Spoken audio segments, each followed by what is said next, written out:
Dit encore une fois, on n'a pas abordé un dossier qui soulevait un pile l'inquiétude de la communauté haïtienne aux États-Unis et en Haïti. Décision, la Cour suprême États-Unis qui permettent à l'administration américaine d'avancer dans le processus pour mettre fin à un TPS pour plusieurs centaines de milliers haïtiens.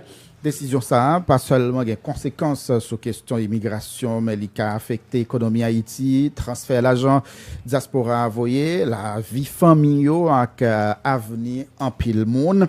Pour aider nous à comprendre plus bien dimension économique et sociale de ça, nous allons recevoir économiste Enomi Germain. D'après analyse li, n'importe gros changement dans le statut migratoire haïtien aux États-Unis capable de gagner un gros impact sur l'économie pays. Surtout, les nous connaître transfert l'argent diaspora yo représenté une principale source rentrée devises pour Haïti. Et Nomi Germain a accepté de faire déplacement, venir dans le studio, li ensemble avec nous. On a dit bonjour et merci d'être que lui a accepté de répondre à l'invitation Caraïbes FM. Bonjour Guerrier, bonjour des hommes, bonjour Johnny et bonjour tout le monde. Tout plaisir, c'est pour moi de répondre à l'invitation. Nous sommes contents que nous sommes avec nous dans le studio économiste Nomi Germain. D'abord, comment ou même ou analyser décision la Cour suprême États-Unis sous plan économique pour Haïti et pour États-Unis? Bon, écoutez, et la première chose qu'il faut dire par rapport à ça, c'est que cette nouvelle, la décision de la Cour suprême, les constituer, si vous voulez, un véritable coup de massue pour un peuple, mais également pour une économie déjà en danger. Pour un peuple, parce que, évidemment, une dimension très humanitaire dans la question, à savoir que nous gagnons pratiquement 350 000 Haïtiens véritablement qui sont en situation de difficulté. Donc 350 000 Haïtiens en situation de difficulté, mais ça c'est directement. Évidemment, il y a des membres des familles justement qui sont concernés en Haïti, puisque ce sont donc des gens qui recevront transfert. Et toute sympathie nous véritablement à monde ça qui sont en situation de difficulté et pour l'instant. Donc là, on est sur le plan humanitaire. Mais maintenant, sur le plan économique. Sur le plan économique, on peut regarder, par exemple, si vous voulez, deux côtés pratiquement. Bon, il y a le côté américain qu'on peut regarder après, parce que, évidemment, nous tapons de mise en contexte Johnny.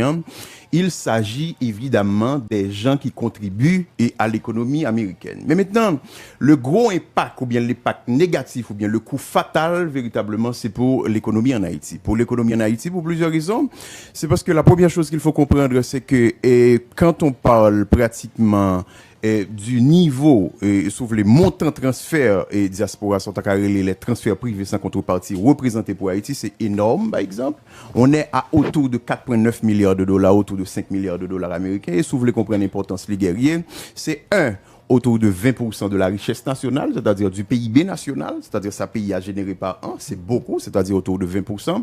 Mais la deuxième chose qu'il faut dire, c'est que les transferts de la diaspora, ils ont représenté longtemps beaucoup plus que les exportations du pays. D'ailleurs, les exportations, c'est autour de 1 milliard. Exportation.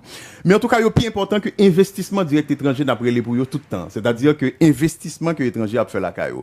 Puisque ces derniers moments, c'est seulement autour de 32 millions de dollars américains. C'est-à-dire transfert la batte exportation.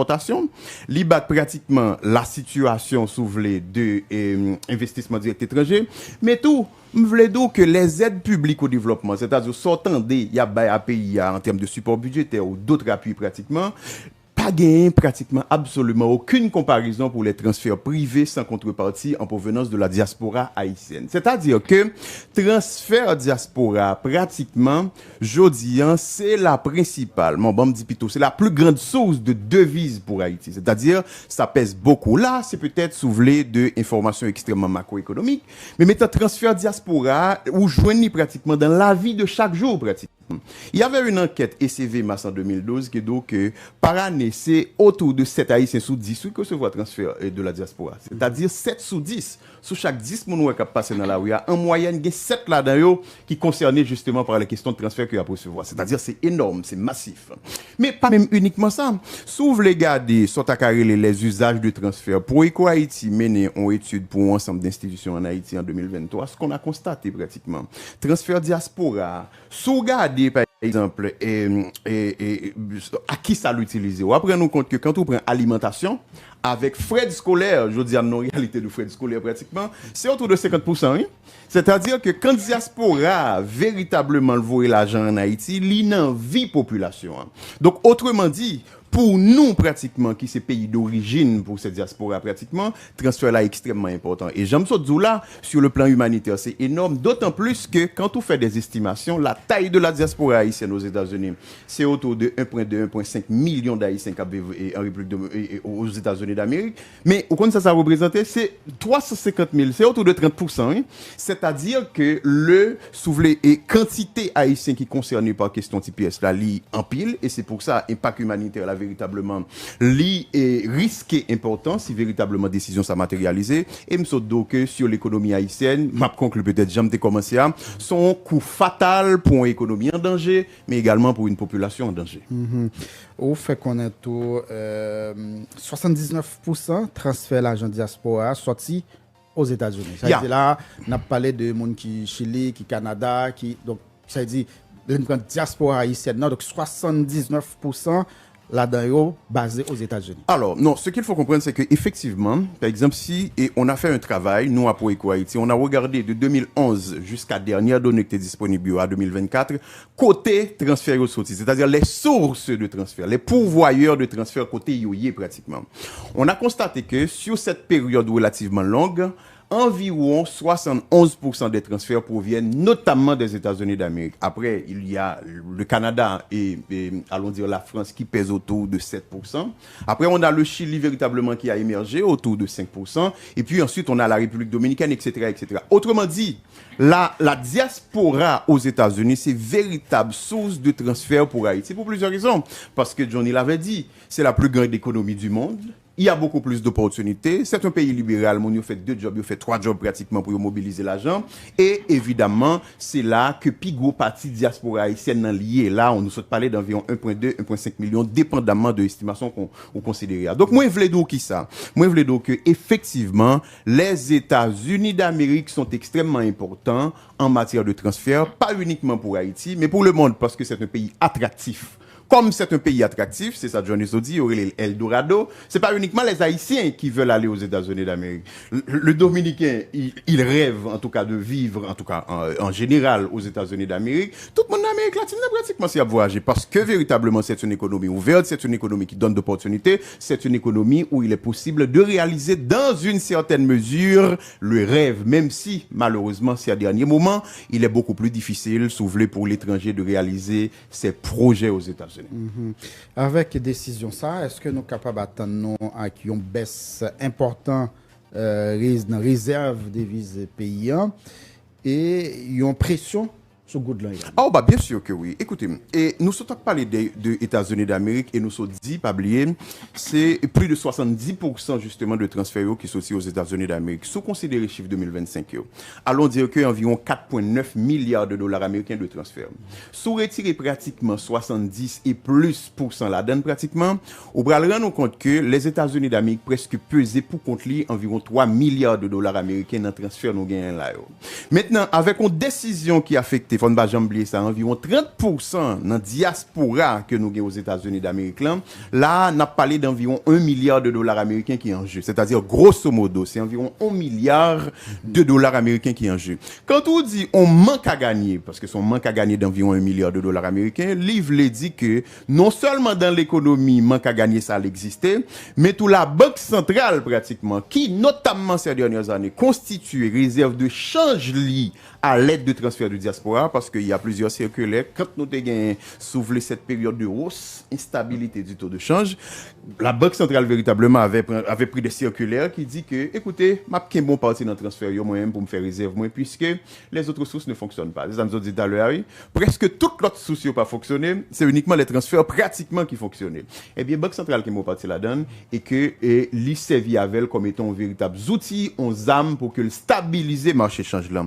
Donc, à partir du moment que vous avez ce manque à gagner, il est susceptible pour que le diminuer capacité banque centrale, dans une certaine mesure évidemment, à constituer ses réserves à partir des transferts. Et quand on a ça, il peut y avoir beaucoup d'autres conséquences macroéconomiques, pas seulement sur la question de change, mais également, par exemple, soit parler de change là même, en général, il y a une quantité d'autres facteurs qui capable de comprendre pour qui ça plus ou moins stable, regarder balance de paiement, c'est-à-dire que qui quantité de dollars pays à recevoir, etc. Mais c'est les transferts pratiquement qui font ça. Il n'y a pas de tourisme, tout ça, il n'y a pas d'exportation, il n'y a plus rien pratiquement. Il y a les investissements directs étrangers. C'est pour ça que je me dis que je dis, ouais, au compte de ces femmes qui potomitent en caille, je dis à potomitant économie en Haïti, c'est uniquement les transferts. Parce que véritablement, il y a pratiquement plus d'autres sources de mobilisation de devises ou bien de l'argent pour l'économie de manière générale. Mais c'est faire relance là même. Enomi, jamais. Ça veut dire que là, attendant à ce que Goudlan capable, même d'évaluer par rapport à dollar américain et avec les conséquences que ça a venir, plus la vie chère, plus l'inflation, etc. dans l'économie panoise. Alors, j'ai dit dans une certaine mesure pour parce que si on regarde le court terme, par exemple, dans le court terme, apparemment, la Banque centrale constitue un montant de réserve qui est extrêmement important. D'ailleurs, le gouverneur Ronald Gabriel avait communiqué des chiffres.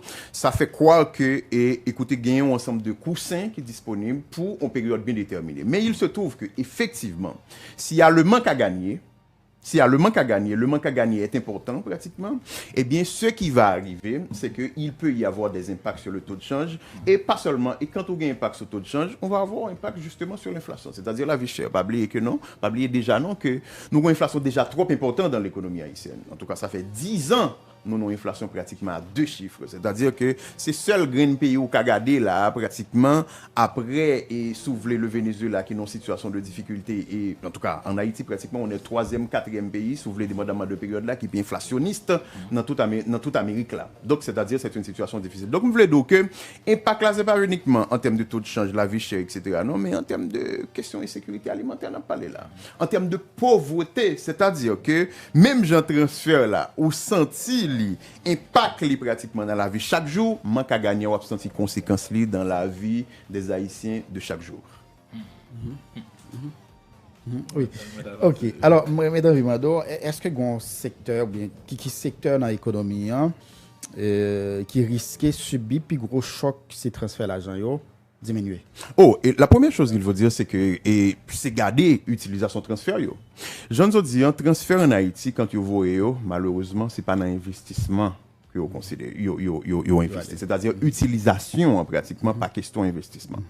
Utilisation, c'est 2 éléments les plus importants. Évidemment, investissement, fait business, pratiquement, vient en 3e position. Mais si on prend, par exemple, la question de l'alimentation. L'alimentation, c'est autour de 35% que le représenté soulevé dans l'utilisation de transfert là. Autrement dit, quand on gagne pratiquement $100 américains de transfert qui viennent dans le pays, en moyenne, il y a $35 là-dedans qui est utilisé pour acheter la mangeaille. C'est-à-dire, bagaille pour haïtien manger. C'est-à-dire que la va acheter dur, la va acheter poids, la va acheter etc. pour le coup de manger. Donc, c'est-à-dire, où un problème véritablement qui a posé au niveau de l'alimentation.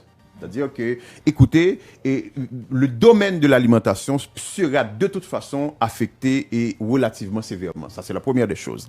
Deuxièmement, c'est la question de l'éducation. En Haïti, pas oublier, vous avez une éducation, en tout cas, qui est très privatisée parce que l'offre publique de l'éducation ne répond pas. Comme l'offre publique de l'éducation ne répond pas, le privé, quelle que soit la qualité, c'est l'offre éducation. Eh bien, l'argent transfert là, pratiquement, aujourd'hui, à autour de 17%.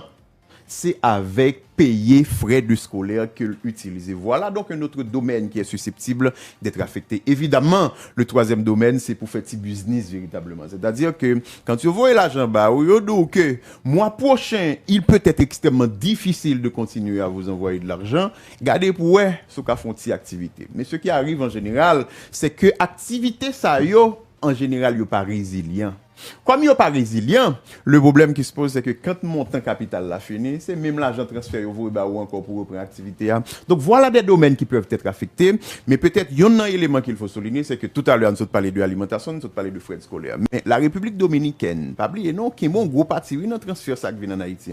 C'est comme si, Mdado, vous avez une grosse partie des transferts qui transitent en Haïti pour aller en République dominicaine pour plusieurs raisons. Parce que véritablement, ce qu'on mange en Haïti, en général, on l'achète de l'extérieur et notamment en République dominicaine ces dernières années. Bon, évidemment, les deux grands partenaires, c'est les États-Unis et la République dominicaine, mais la République dominicaine, pour raison de proximité, localisation véritablement, bénéficie en gros partie là-dedans. C'est la même situation pour les frais scolaires, pratiquement. Aujourd'hui, pratiquement, l'Haïtien qui gardait les difficultés du pays, l'Haïtien a beaucoup plus tendance à envoyer son fils ou sa fille, pratiquement, en République dominicaine pour aller à l'école. Donc, ce qui arrive, c'est que l'argent, malheureusement, il transite dans l'économie, mais il paraît dans l'économie pour renforcer l'économie. Et c'est pour ça, ouais, en pile fois, il a posé problème véritablement de la contribution réelle de la diaspora, notamment au volet de l'investissement de l'économie, parce que, véritablement, l'argent de diaspora, c'est pas pour investissement de sa vie, c'est pour consommation, et consommation, en général, c'est consommation des produits importés. Donc, Haïti reçoit les transferts, mais en général, l'argent ne reste pas en Haïti. Si il y a un peu haïtien qui est obligé de retourner la caillou, est-ce que l'économie haïtienne a une capacité pour absorber sous le marché du travail? C'est une vérité d'évidence. C'est une vérité d'évidence que c'est non, parce que, évidemment, ce qui arrive, c'est que il ne faut pas oublier, non, en Haïti, nous sommes parlé d'économie d'opportunité. Il ne faut pas oublier qu'en Haïti, aujourd'hui, malheureusement, c'est un pays dans lequel il est difficile de réaliser sa vie. Et quand on dit qu'il est difficile de réaliser sa vie, le livre dit que, notamment, en général, on ne peut pas jouer un travail dans le pays. Parce que c'est une économie qui ne crée pas d'opportunités. C'est une économie qui n'a pas d'emploi. Parce que c'est une économie qui n'a pas d'investissement. Parce que ce sont les investissements qui créent l'emploi. Il faut investir pour gagner un emploi pratiquement créé dans l'économie.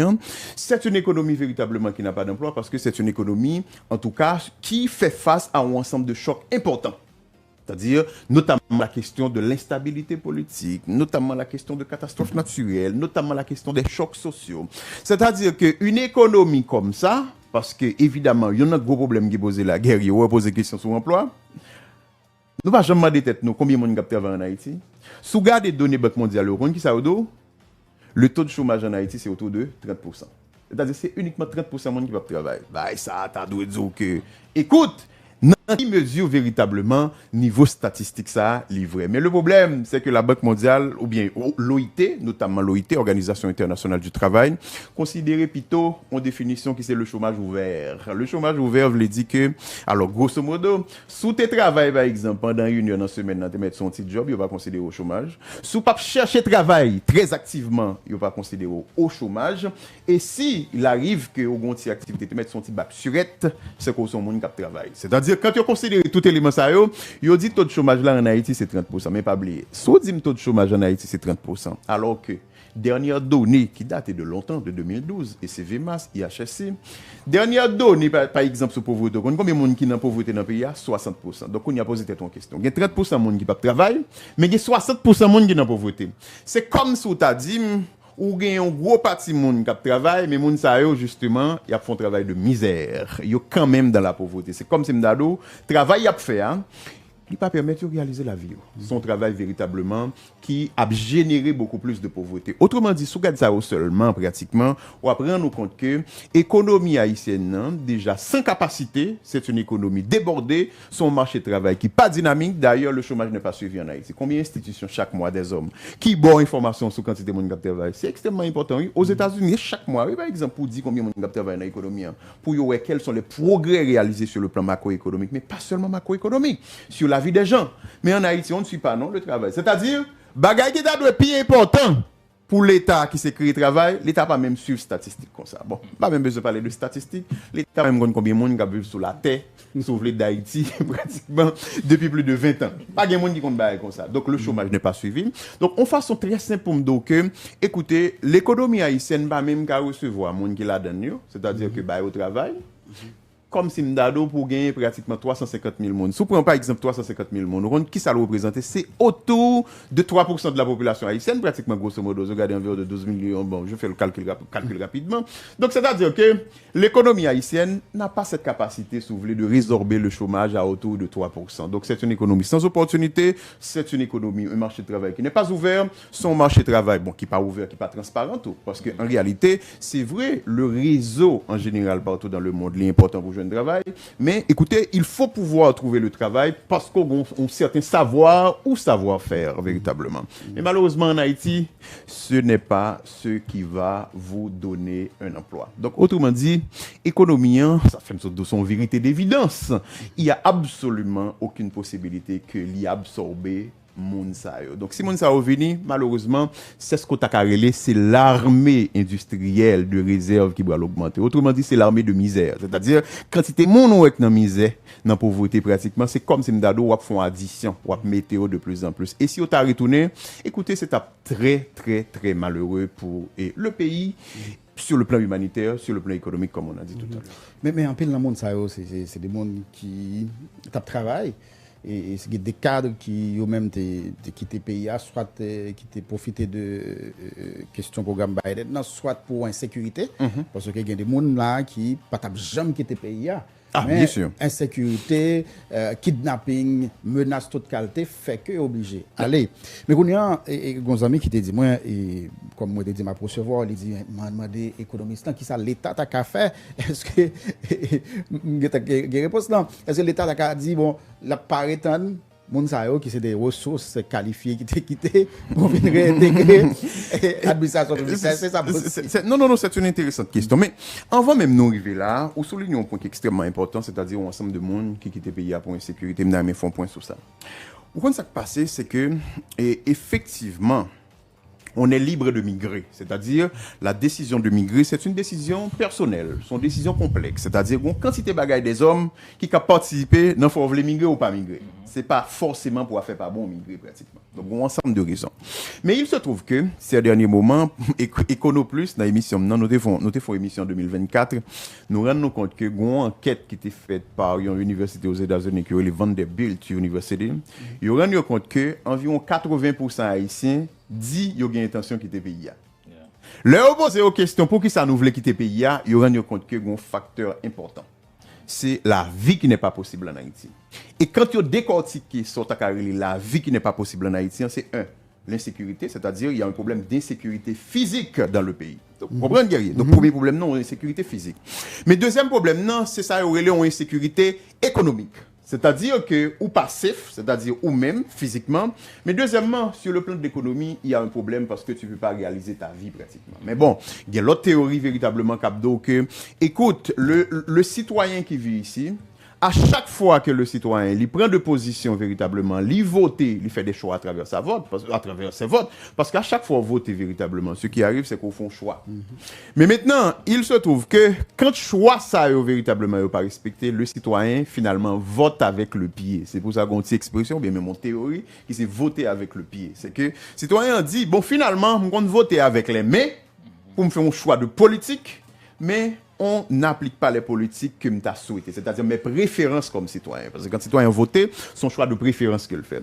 Donc, le citoyen dit me voter avec les pieds. Voter avec les pieds veut dire marcher, quitter le pays, allons l'autre côté de la vie. Donc, en pile haïtien qui était payant, c'est un choix de vote avec les pieds. C'est-à-dire, on a voté avec le pied en raison de ça. Donc, voilà, si vous voulez, un ensemble d'éléments qui cap expliquer pour qui ça, un ensemble d'haïtiens pas vivre dans le pays. Évidemment, d'où la décision migratoire, sont décisions extrêmement difficiles. C'est-à-dire que, vous êtes capable de voyager des hommes, parce que tout simplement, vous avez visité, et pour tout rester pratiquement. Parce que le pays a des conditions d'accueil qui sont extrêmement intéressantes. Mais en Haïti, pas oublier, nous sommes mobilisés études Vanderbilt University pour nous garder de vagues. Mais maintenant, vous se dit qui ça l'État a fait. Mais guerrier, quand nous posons des questions, ça, c'est très malheureux parce que c'est très malheureux de répondre de la façon dont je vais répondre là, pratiquement. C'est que, guerrier, malheureusement, il y a beaucoup d'adjectifs. Nous avons un État failli, un État inexistant, un État pratiquement qui n'est pas efficace du tout. D'ailleurs, par rapport à la décision, ça, Johnny Tabdil, c'est que, écoutez, c'est pas aujourd'hui que nous connaissons, tu es susceptible pour que gagne des décisions comme ça qui prennent. Mais le problème, c'est qu'est-ce que l'État haïtien véritablement a fait?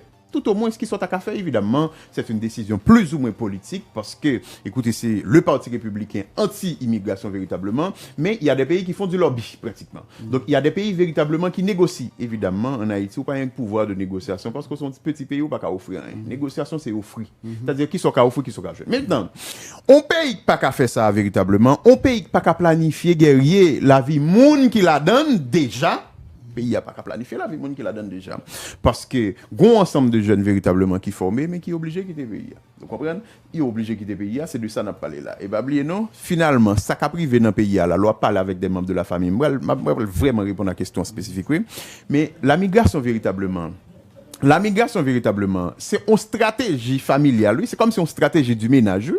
C'est-à-dire, nous mettre comme ensemble pour nous et Pierre parti. Parce que quand Pierre parti véritablement, la paix de nous, donc on a une assurance dans un pays qui n'a absolument aucune assurance sociale, pas de filet de sécurité sociale, etc. Donc, moi, je voulais dire que l'État haïtien, ça, nous gagne là. C'est-à-dire, on l'État sans stratégie, on l'État sans vision, son l'État qui manifestement guerrier, incapable de planifier l'arrivée des citoyens, parce que même citoyens qui vivent déjà à l'intérieur du pays, il n'y a absolument aucune décision favorable d'intégration, d'insertion, ou bien monde qui pas capable pratiquement de protection ou bien de promotion sociale que le met en place pour eux. Donc, c'est une question à oublier. Donc, l'État, ça, son l'État transformé qui t'a qu'à planifier quelque chose comme ça, mais c'est pas cet État que nous avons. Oui, la montée. Oui, la proposition. Et puis, il a retourné avec une question fondamentale que j'ai regardé avec Enomi jamais. Voilà, Caraïbes FM, il fait 8 heures, on a monté le drapeau pays, et puis on a retourné, pas oublier, on a recevoir économiste Enomi Germain.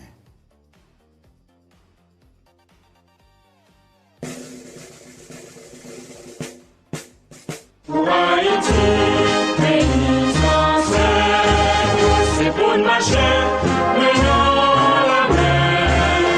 Dans les temps, la fête, pour guerre, nous faisons se mettre en nous marché, mais non la mer.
Podium Quartier déjà à sa 7e édition et les inscriptions sont en cours. Quel âge déjà? Tu as entre 15 et 30 ans?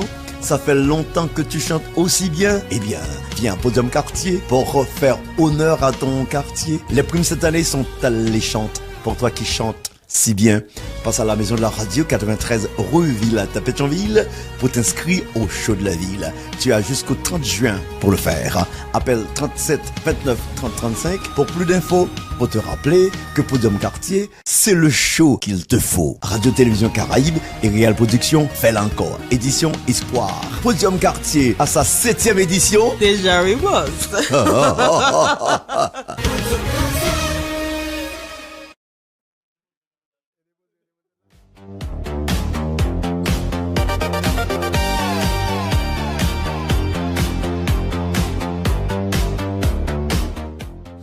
Caraïbes FM, 8h45 minutes. Nous sommes montés drapeau au pays et nous retournons pour continuer à parler avec l'économiste Enomi Germain.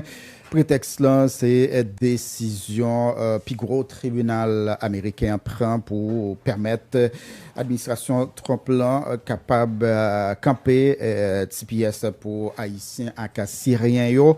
Nous avons regardé impact là sur le plan économique surtout pour nous-mêmes côté diaspora haïtien selon chiffre vous voyez 4,9 milliards de dollars chaque année, c'est ça. Au fait ça qui arrive c'est que transfert diaspora li évoluer en augmentant. C'est-à-dire que chaque année, diaspora vaut beaucoup plus. Par exemple, l'année dernière, c'était pas 4,9 milliards. Bon, aujourd'hui, 4,9, c'est autour de 5 milliards. Donc, dans le temps, véritablement, sous garder, c'est chaque année, diaspora dit, c'est comme ça, je vais répondre. La vie en Haïti est de plus en plus compliquée, parce que c'est vrai.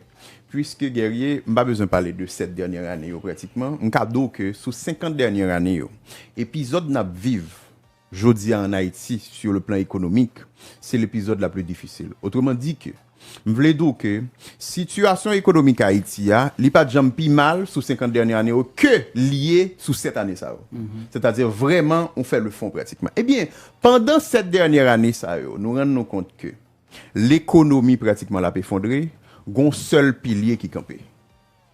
Pilier ça c'est la diaspora à travers ces transferts. Chaque année il évolue, j'aime ce là en augmentant. Donc 4,9 milliards là pratiquement, c'est comme si m'dalo son montant record que nous atteignons en 2025. Possiblement en 2026, c'est cas beaucoup plus important. Mais sauf que on est bien d'accord, comme on en discute pour l'instant, que la diaspora est en difficulté. Il y a un problème d'inflation aux États-Unis, mais mon yo véritablement il y a moins de les revenus disponibles pour partager, parce que mon diaspora ça le partager, c'est une partie de son revenu disponible. C'est-à-dire que s'il y a moins de revenus disponibles parce que le bacal travaille, qu'à travailler campé, parce que tout simplement la vie a plus cher, etc., ou capable de joindre un ralentissement. Mais il se trouve que la diaspora haïtienne est pratiquement seul élément qui répond au rendez-vous et c'est pour ça en 2025 et 4,5 milliards et il est susceptible pour que l'augmente davantage. Et pas oublier non, quand on va poser une question mais pendant m'a dit ça comme le venu pas oublier non, c'est pas la première fois non que l'administration Trump menace ces questions de transfert ça par exemple. Ou songe te gon menace qui était consisté à mettre un frais sur un voie de transfert dans des pays que le président Donald Trump a fait adopter à travers une loi pratiquement.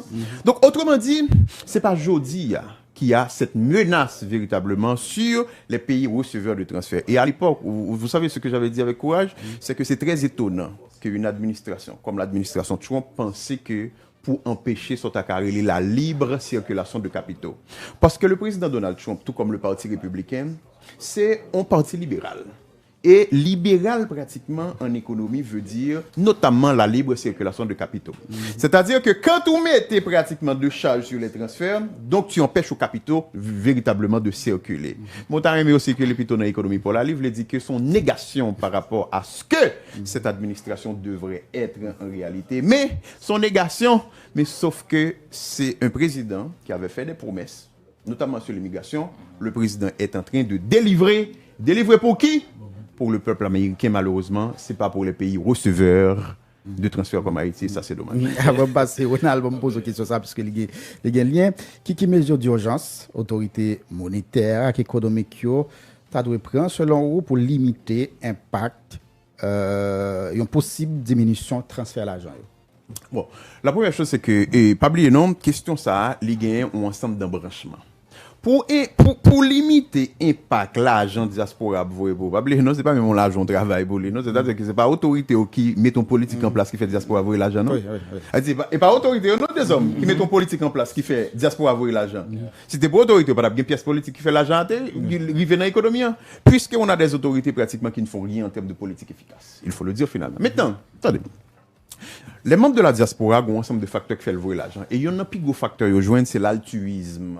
C'est-à-dire qu'il y avait une stratégie des ménages qui consistait à voir les tipiers partis, les tipiers arrivaient le bail l'argent, mais tout, gonzan mine tipiers gagnent le voyer l'argent bali par altruisme pratiquement. Et aujourd'hui, un plus gros facteur, c'est altruisme véritablement.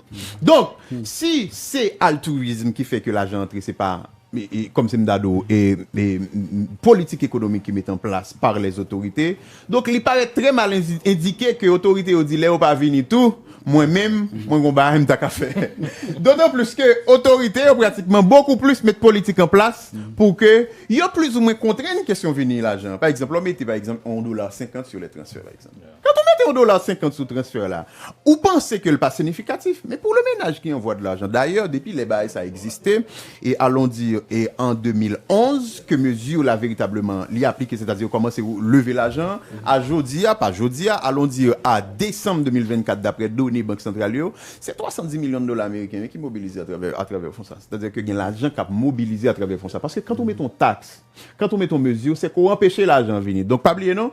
L'État haïtien va faire rien pour l'argent diaspora à venir là, mais l'État haïtien met taxe sur lui. C'est-à-dire le contraint de venir, alors que la bon pour lui. Maintenant, pour mettre en place politique, par exemple, pour que, ou compenser le manque à gagner que sa TAC a représenté, parce que nous sommes encore dans le domaine de TACA, puisqu'il n'y a pas encore la matérialisation de la décision, mais guerrier, pour c'est que le monde qui peut marcher. C'est-à-dire qu'il faut qu'on gagne l'autre moyen pour mobiliser véritablement et des devises. C'est-à-dire qu'il faut les exportations. Il faut l'arrivée des touristes en Haïti. Bah, ça, nous pas depuis longtemps. Dans les Caraïbes, là, c'est bizarre là, oui. C'est que dans les Caraïbes, là, dans les années 50, nous étions véritablement le chef de file dans la question touristique. J'ai oublié ça, une statistique qui est très frappante, c'est que de 1949 à 1951, après du Marseille estimé depuis pratiquement l'exposition bicentenaire en 1949, ça a rendu compte le nombre de touristes qui visitent en Haïti multiplié par 8. Alors que plus fort pays Caraïbes, là, c'est en dessous de 5 que le multiplié. Autrement dit, Haïti était chef de file dans un moment donné, dans des secteurs donnés. C'est-à-dire qu'on n'a pas toujours été les derniers dans absolument tout pratiquement. Malheureusement, le touriste n'a pas qu'à mobiliser devises encore pour Haïti parce que véritablement les conditions touristiques ne sont pas réunies. Donc ça c'est le deuxième élément. Investissement direct étranger, peut-être que nous allons regarder ça tout à l'heure, mais investissement direct étranger pas qu'à venir. Autrement dit, l'État aujourd'hui a pas de moyens pour que les compenser manque à gagner ça. Du tout. Et c'est pour ça que je me dis que pour créer les conditions pour ça, il y a une politique économique, une politique que j'appelle économique, essentielle qu'il convient de mettre en place aujourd'hui. C'est la politique de la sécurité, mais une politique efficace. Malheureusement, tout ce qu'on fait ces derniers moments en matière de sécurité, avec ou sans la communauté internationale, un grand élément qui frappe, c'est l'inefficacité des politiques. Alors, pendant une rubrique, ça, économiste, Nomi Germain, moi, je vais regarder ça ensemble avec vous. Guerrier, te poser des questions avant de poser là, sur la question des ressources qui étaient pays pour une raison bien pour l'autre, qui t'a le bénéficié pour le gab humanitaire. Et je dis qui est exposé à la question fin TPS là et avec les mêmes déportations.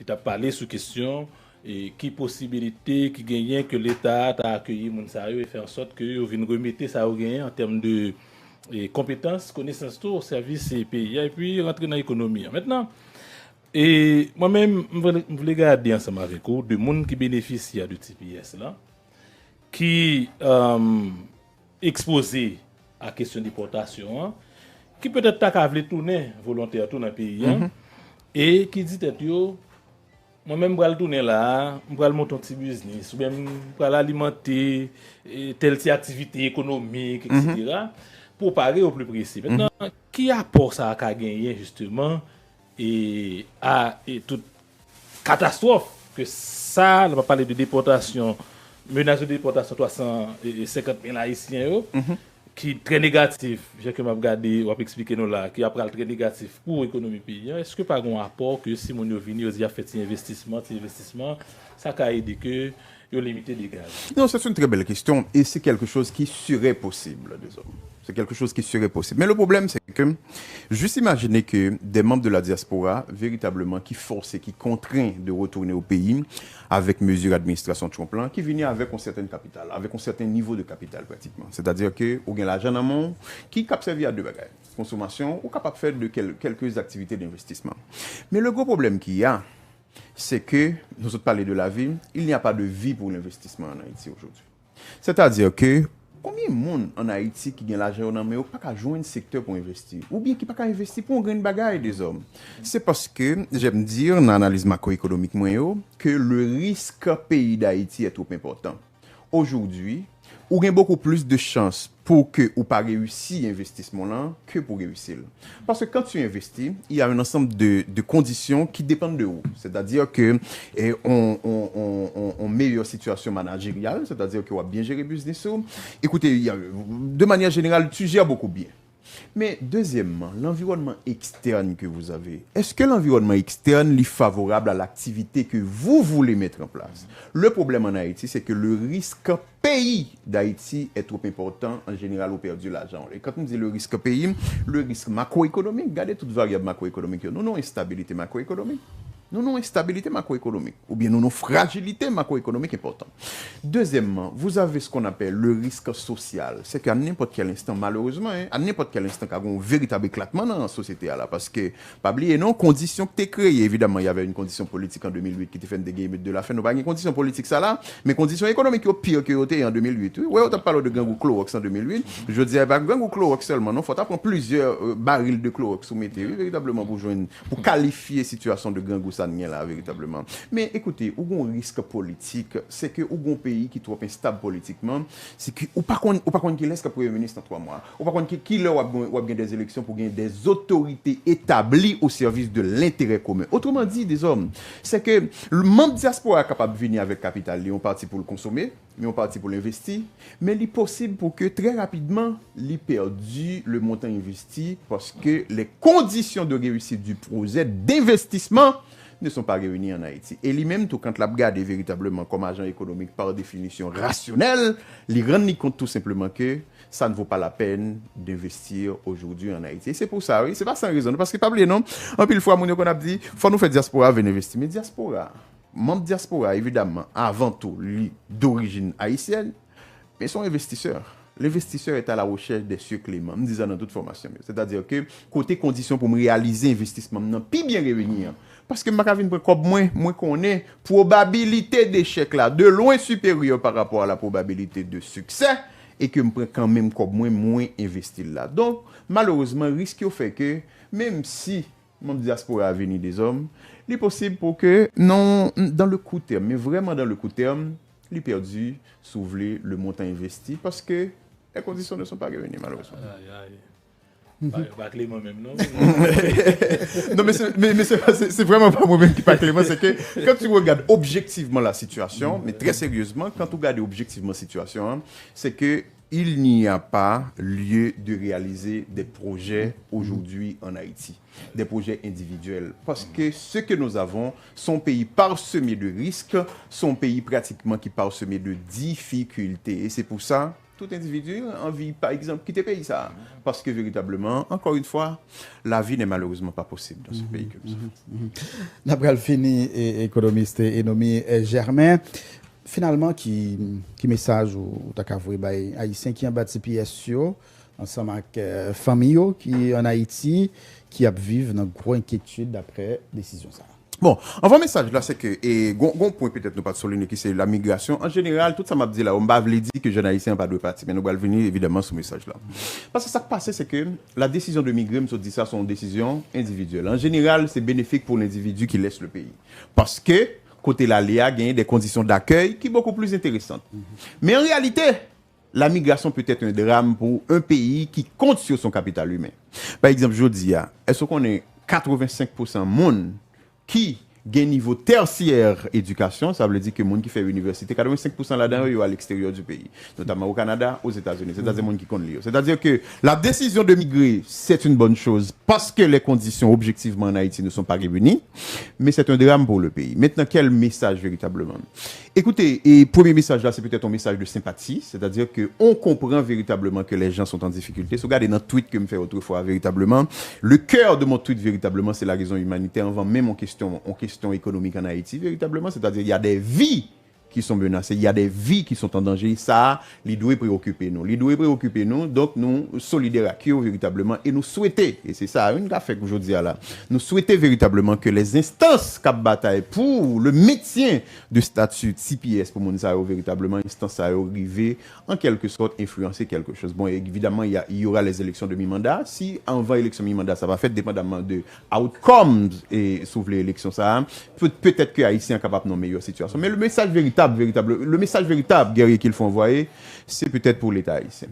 C'est que l'État haïtien l'oublié souvent que mission principale, ou bien les gouvernements qui cap diriger l'État à un moment donné, c'est améliorer conditions la vie monde. Et quand nous dit conditions la vie monde, c'est défendre la vie monde à l'intérieur du territoire, mais également d'autres gens qui font partie de la nation haïtienne. Parce que la nation, c'est beaucoup plus large que le concept pays, c'est-à-dire d'un pays. Donc l'État haïtien, véritablement, il doit comprendre qu'il faut défendre la vie, véritablement, de tout le monde. Ça. Défendre la vie, veut dire que mettez en place tous les outils, toutes les ressources pour que vous défendez haïtiens, quel que soit côté sous la terre bénie. Mais pour ça, nous besoin l'État qui a un caractère, nous besoin l'État qui a un tempérament, nous besoin l'État qui est sérieux, nous besoin l'État évidemment qui a crédibilité. Le problème, c'est que malheureusement, nous n'avons pas un État qui a de crédibilité et c'est pour ça, véritablement, aujourd'hui, on a besoin des hommes et des femmes capables qui prennent destin l'État ça pour que défendent la vie monde à l'intérieur du territoire, mais également à l'extérieur du territoire. Il est clair que si décision ça a été prise en un moment côté situation sécurité pays c'est stable, ça veut dire nous pas de gagner tout groupe gang ça yo, pas de gagner tout groupe national ça qui était bloqué. C'est-à-dire, nous avons recevoir décision ça avec plus de tranquillité. Parce que il y a des gens qui ont même ces situations ça même dans le pays qui fait qu'ils ne peuvent pas retourner. Évidemment. Non, évidemment, s'il y avait une situation sécuritaire pratiquement qui était meilleure, évidemment, s'il y avait une situation économique d'accueil qui était beaucoup plus intéressante, évidemment, si on pouvait réaliser ces projets d'investissement, l'inquiétude serait moins forte. Mais malheureusement, aujourd'hui, tout ça nous dit là, on est du côté négatif, pratiquement. Et c'est ça le problème.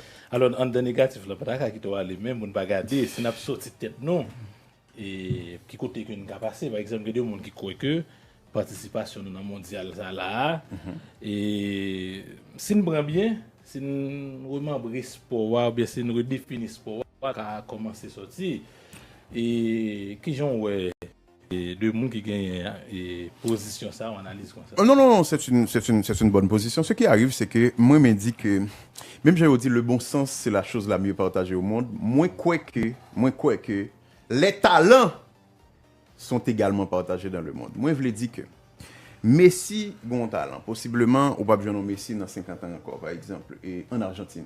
Mais quand Messi a dans tout coco en Haïti. C'est-à-dire que quelqu'un qui a du talent par exemple, mais talent quand on n'importe bagaille. Il est capable dans musique, il est capable dans football, il est capable dans basketball, etc. C'est-à-dire que c'est pas comme Mdado parce que quand il y a talent c'est pas garder talent garder qui paye il va aller. Nous vamos juste bon exemple. On dit nous même l'âge, nous faisons même jour, nous faisons même le bon talent bagaille parce que le talent c'est totalement aléatoire. Donc le talent c'est pas aux États-Unis.